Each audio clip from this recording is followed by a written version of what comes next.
É um olhar de mãe aquele que se vislumbra na imagem de Nossa Senhora do Carmo, na Capela da Ordem Terceira, em Lisboa.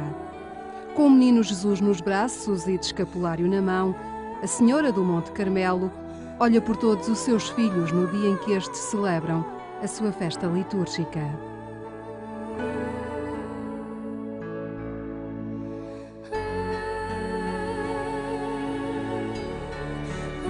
No Largo do Carmo está tudo a postos para o início da procissão.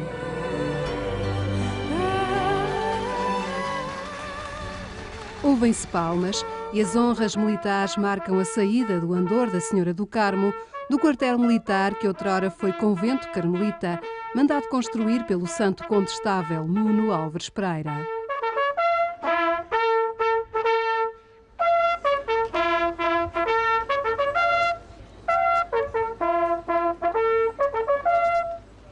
É a procissão anual da Senhora do Carmo, no dia em que a Igreja assinala a sua festa litúrgica. Todos os anos, no dia 16 de julho, Guarda Nacional Republicana, de quem Nossa Senhora do Carmo é padroeira, religiosos e leigos trazem a fé para a cidade e percorrem as ruas do coração de Lisboa numa jornada de devoção à Senhora do Carmo. Do Largo do Carmo à Igreja dos Mártires, a família carmelita sai à rua e demonstra a sua fé. A tira que trazem ao peito é o sinal da devoção mariana. Os seus detentores, quer sejam religiosos ou leigos, pertencem à Ordem Carmelita e consagram-se à Virgem Maria na esperança de obter a sua proteção e a sua intercessão.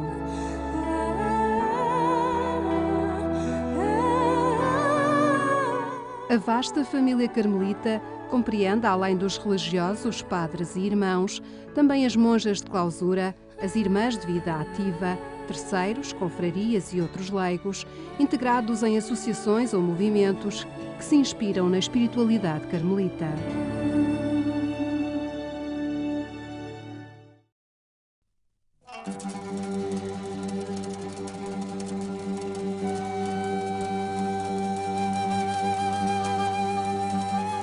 O nome foram buscá-lo ao Monte Carmelo, na Palestina.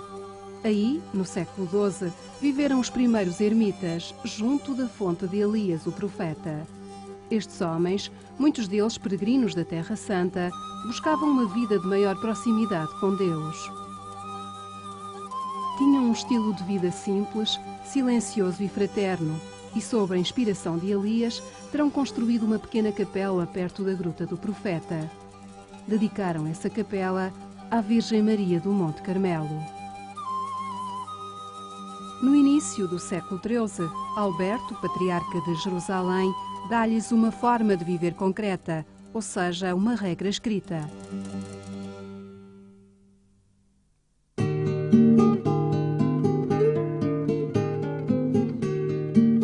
Pouco tempo depois, a Ordem começou a emigrar para a Europa e foi-se adaptando a novas realidades. A Portugal, os carmelitas chegaram no século XIII, fixaram-se em Moura, no Alentejo, e daqui espalharam-se por todo o país. Participaram ativamente no movimento missionário ultramarino da época dos descobrimentos.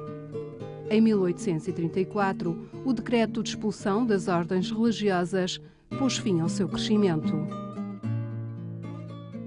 Muitos carmelitas partiram para o Brasil e só 96 anos depois da expulsão, em 1930, é que começa a restauração da Ordem Carmelita em Portugal.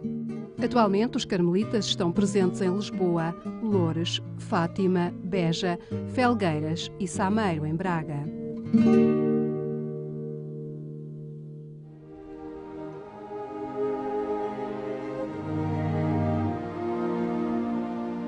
Em Lisboa, na Rua de Santa Isabel, situa-se o Centro de Estudos da Ordem do Carmo e é daqui que partimos para compreender o carisma e a espiritualidade carmelita.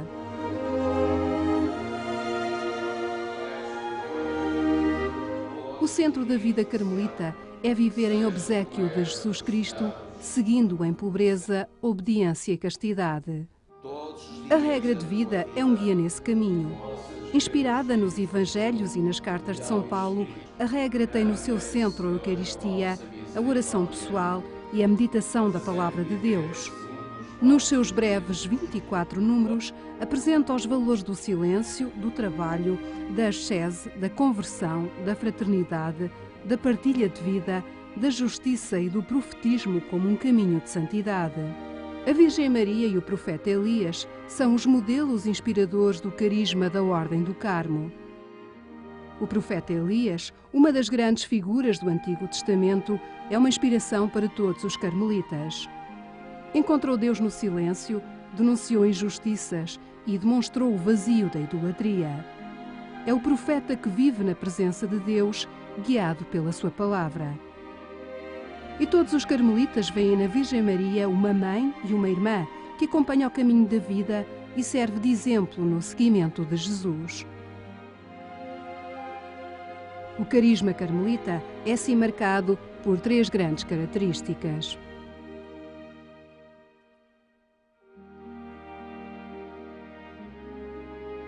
Contemplação. O carmelita busca Deus, quer aproximar-se dele e vivê-lo. A oração é fundamental neste caminho de espiritualidade, alimentado pela palavra de Deus e pela Eucaristia.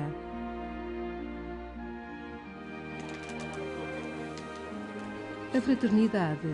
A experiência da presença de Deus transforma-os em irmãos. O carmelita é chamado a viver uma intensa vida de fraternidade, compartilhando com simplicidade e austeridade o que tem e o que é.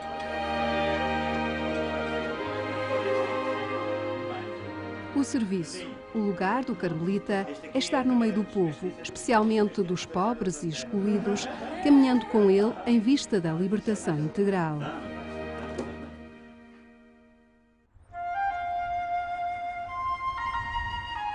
À contemplação e à fraternidade junta-se o serviço, o estar no meio do povo.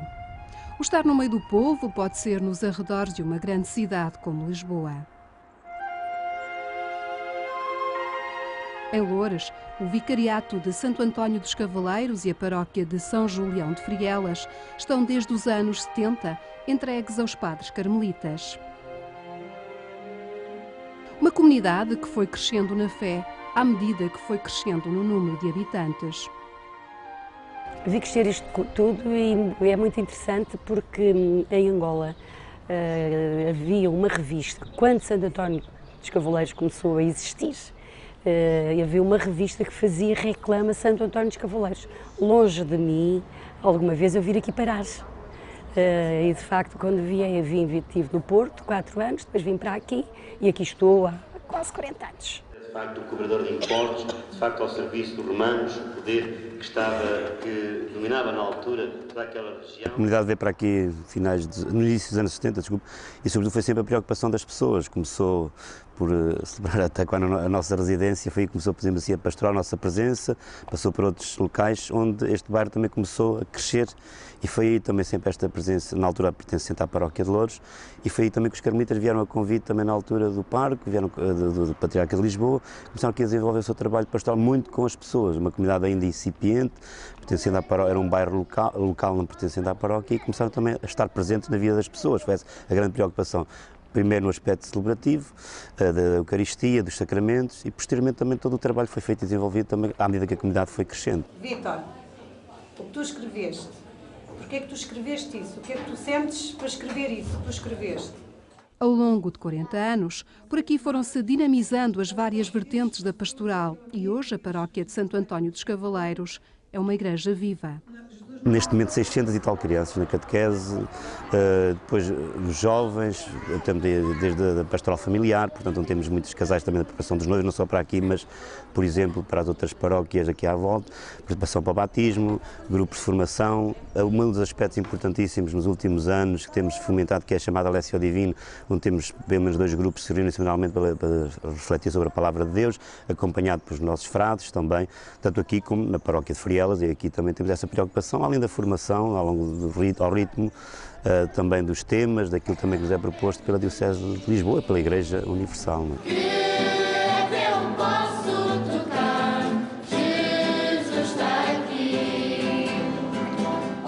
Os padres carmelitas foram criando pontes com a comunidade local, foram atraindo leigos que hoje são indispensáveis ao trabalho pastoral que aqui se desenvolve, quer em Santo António, quer em Frielas.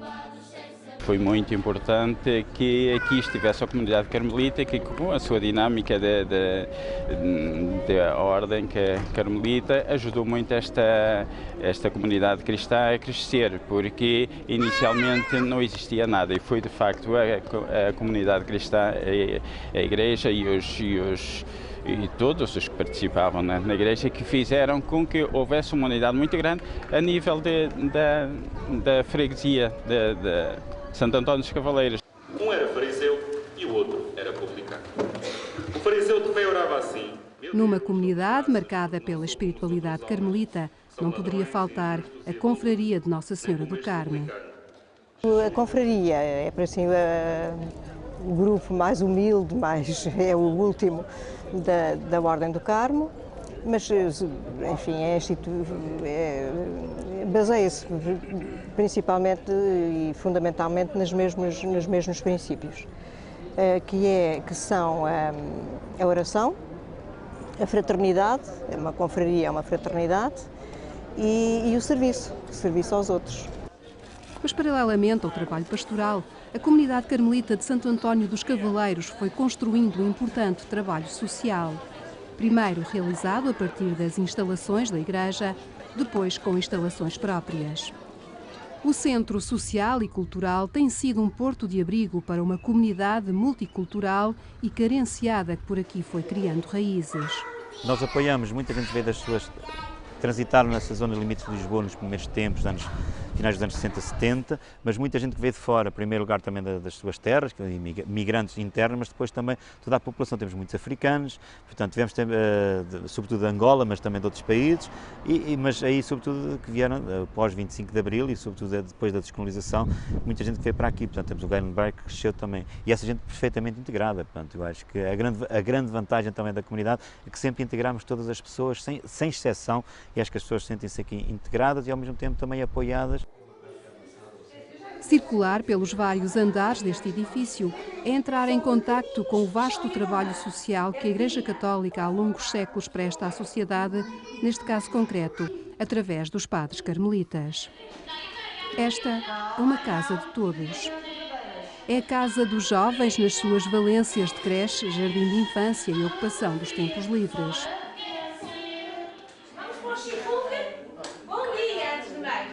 É a casa dos idosos que aqui encontram um lar que muitas vezes não têm em suas casas. Mas é também a casa do convívio e de muitas atividades. E é a casa daqueles que são iguais na sua diferença. Tudo bem. E agora a seguir? E quando os membros da comunidade não vêm ao centro, é o centro que vai até eles. Deve vir aí mais qualquer coisa. Diariamente, o apoio domiciliário leva bem mais do que uma simples refeição àqueles que mais precisam.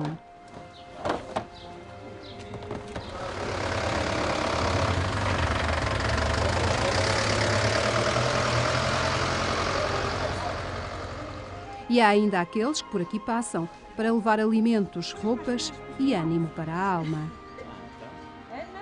Eu acho que é um dos aspectos marcantes do nosso carisma, que é a fraternidade orante também no meio do povo, e acho que se há alguma coisa, muitos aspectos, desde toda a espiritualidade, mas da oração, mas sobretudo é a presença no meio do povo, com estas pessoas, estar com elas, caminhar com elas nas suas realidades, onde a Igreja também, através de nós e nós com a Igreja, também chega mais próximo das pessoas. Portanto, acho que esta é uma das dimensões da pastoral, há outras dimensões da nossa vocação carmelita, há outras também, mas esta aqui da presença no meio do povo, acho que é algo que nos identifica, e acho que esta comunidade é uma realidade também dessa dimensão da vida, da espiritualidade carmelita. A vertente pastoral e social acompanha também o trabalho das comunidades carmelitas de Felgueiras e Beja.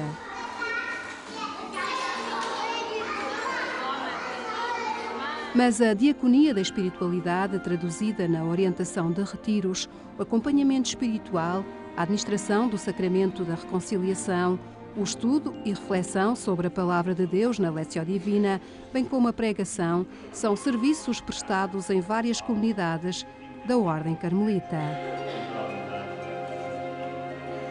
O trabalho de acompanhamento estende-se também aos leigos carmelitas, confraria e ordens terceiras. Esse trabalho é feito de norte a sul do país, incluindo as ilhas dos Açores.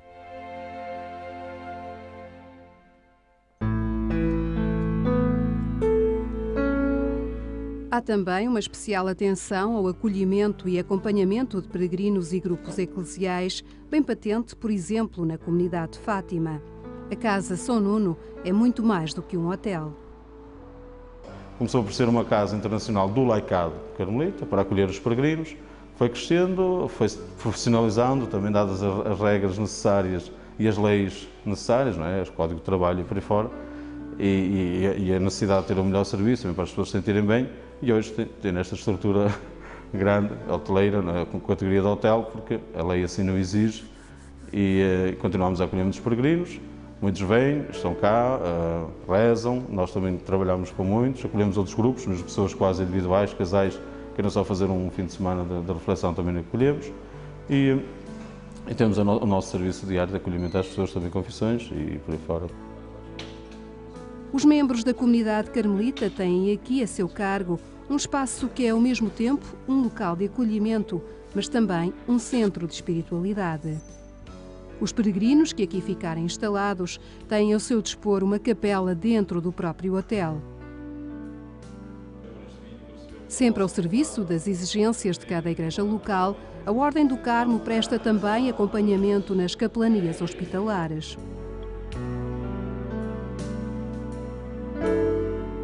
Há também um apoio humano e material às missões carmelitas de Moçambique e Timor, além do intercâmbio internacional com outros países e continentes. A pastoral juvenil e universitária é a aposta da Ordem do Carmo na formação das novas gerações. São várias as atividades onde os jovens são protagonistas.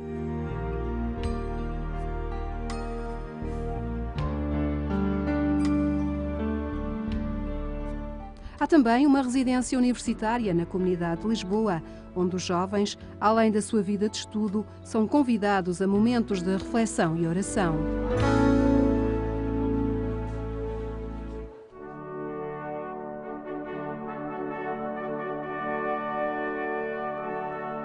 Ao longo dos séculos, muitas foram as figuras que se destacaram na Ordem Carmelita.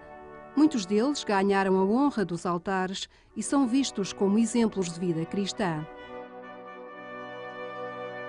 Simon Stock viveu no século XIII e terá tido uma visão em que Nossa Senhora lhe entregou o popular escapulário do Carmo como sinal da sua proteção. São Nuno de Santa Maria, nobre cavaleiro português dos séculos XIV e XV, tornou-se carmelita após ficar viúvo. São João da Cruz, carmelita espanhol, foi um entusiasta da reforma da Ordem no século XVI e é também doutor da Igreja. Mas podemos também recordar Santa Teresa d'Ávila, contemporânea de São João da Cruz e também doutora da Igreja. Ou Santa Teresa de Lisieux, carmelita francesa do século XIX, padroeira das missões e doutora da Igreja. Já no século XX e no continente africano, o exemplo é dado pelo beato Isidoro Bacanja, um católico leigo martirizado no início do século.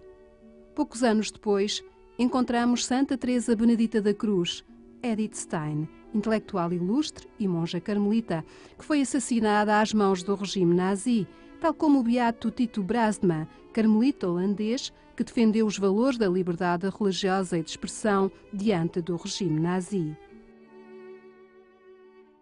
Estes homens e mulheres carmelitas foram fonte de inspiração ao longo dos séculos e foram trazendo novos membros para a grande família carmelita. Eu posso te dizer que há 50 anos que sou religioso, ainda nunca me passou pela cabeça eu me arrepender de ter dado o passo que dei e, por conseguinte, olha, há dificuldades, há contrariedades, mas a felicidade, estarmos com Deus, é isso que me leva a dizer-te: procura tu e Deus achar-te por bem querer a mesma coisa e realizar-te-ás e serás verdadeiramente feliz. Há ideais extraordinários que há formas de realização de vida que à primeira vista parecem um pouco desagradáveis, mas que no fundo nos fazem encontrar a nós próprios, aos outros e a Deus, não é? E é este encontro que eu creio que é o que pode motivar, não é? E sobretudo uma atração grande por Jesus Cristo, pelo seu Evangelho, pela sua missão neste mundo que precisa de alguém que testemunhe esse Jesus Cristo, não é? Creio que é por aí. Deus continua a chamar homens e mulheres para este estilo de vida. Daí a atenção à pastoral vocacional que aposta em divulgar o carisma carmelita junto das faixas etárias mais novas, ajudando-as a discernir sobre qual a melhor resposta a dar ao chamamento. Não há uma chamada crise de fé cristã, mas há se calhar uma crise das pessoas não encontrarem Deus em determinadas estruturas e quererem encontrar Deus de uma maneira mais existencial e mais vivencial. E creio que a Ordem tem um grande carisma na orientação e no tirar a sede de Deus às pessoas, levá-las a encontrar Deus, a um encontro profundo com Deus, que as leve também a ganhar esperança, a ganhar fé e a fortalecer também o seu compromisso na vida do dia-a-dia, tentar construir um mundo melhor. Num mundo marcado pelo excesso de quase tudo e, sobretudo, pela diversidade de opções de vida, há quem opte por esta. Entrega a Deus na oração, fraternidade e serviço. Se formos de facto autênticos, verdadeiros com este testemunho de vivência carmelita, acho que isso próprio bastará, não é? Aquela questão de chamar e obrigar e impor, longe disso. Mas também acho que sim, mesmo nos tempos complicados de hoje, é uma proposta, porque não? É uma proposta, um convite, uma realização, um projeto de vida, na formação, na caminhada, é livre também na opção, pode ser padre como não, pode ter um cargo social como não. Acho que isso, nós estamos abertos a tudo isso. Nós não podemos dizer que não gostamos de uma coisa ou que não queremos de uma coisa se não a vivemos. Eu acho que os jovens hoje em dia, até porque o mundo oferece várias possibilidades, devia de experimentar um bocadinho de todas. E então não ter medo, também sente um chamamento, sente uma vocação, ou sente curiosidade só em experimentar, em saber o que é viver numa ordem religiosa, não deve ter medo de vir, não deve ter medo da sociedade, que muitas vezes até poderia ser gozado, até poderia ser mal visto na sociedade. Não ter medo disso e dizer o sim e vir experimentar e depois decidir. Começámos portanto, no Monte Carmelo, portanto éramos uma ordem de ermitas, portanto pessoas ali, um grupinho fechado, e no fundo hoje em dia estamos em todo lado, nas cidades, nos grandes centros, portanto adaptamos um pouco às realidades que o próprio mundo nos pede e é um bocadinho esse o nosso desafio, de tentar descobrir sempre qual é a nossa missão e no fundo vamos nos adaptando às várias missões, aos vários tempos, às várias sociedades. Mais do que nós usarmos muito palavreado, acho que nós próprios deveríamos ser o motivo de cativar alguém. Seja a maneira como nós vivemos, a maneira como nos relacionamos uns com os outros, que é extremamente saudável, a maneira como trabalhamos a equipa, nunca nos promovendo a nós próprios, mas trabalhando num grupo e sobretudo a maneira como nós tentamos, ou deveríamos tentar transmitir o que é ser cristão, o que é seguir Jesus Cristo, o que é ser carmelita, que não é propriamente um fardo, nós não somos pessoas infelizes, nem muito pelo contrário, e somos pessoas normais que temos a nossa vida do dia-a-dia, temos os nossos amigos, vamos ao futebol, vamos a concertos, vamos beber um copo quando é preciso. Portanto, isto faz parte da nossa vida como frades, como padres, como cristãos, como religiosos. E eu acho que esta maneira de ser é que deveria ser motivo para chamarmos alguém. Agora, não sei se a mensagem passa. Testemunhos que fazem parte de uma grande família que ultrapassa as fronteiras de um país e de uma cultura. Os carmelitas estão presentes em 26 nações dos 5 continentes, com mais de 2.200 religiosos. Existem 365 conventos e 223 paróquias.